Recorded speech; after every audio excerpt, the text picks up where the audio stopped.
Kuuley qodxanta leh ayaa si taxadar leh ugu soo dhowaaday xayndaabka siliga.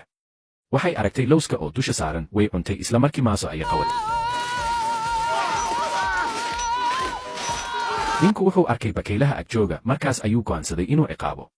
Wuxuu dhisay xayndaab koronto ah oo ku wareegsan guri, laakiin bakaylahaasna wuu bedelay. Xitaa waxay bedeleen dabinkii. Markii ninku bannaanka u baxay si uu u hubiyo, bakaylaha waxay iska dhigeen kuwa koronto ku dhacday. Markuu arkay taas, ninku wuxuu go'aansaday inuu u baxo oo la tacaalo. Laakiin ilbiriqsigii xigay, isaga ayaa koronto ku dhacday. Kadib isku dayo badan, ninku wuxuu ku qasbanaaday inuu ka soo dego saqafka, balse haddana koronto ayaa ku dhacday. Markuu mar kale soo toosay, habeen dambe ayay ahayd. Isagoo aad u caraysan, ninku wuxuu diyaariyey inuu qarxiyo godka bakaylaha. Taasoo keentay qalalaase meel walba ah. Wax yar kadib, saaxiibtiis ayaa timid. Bakaylaha ayaa xiise u qabay kontarool fog oo dhulka yaalay.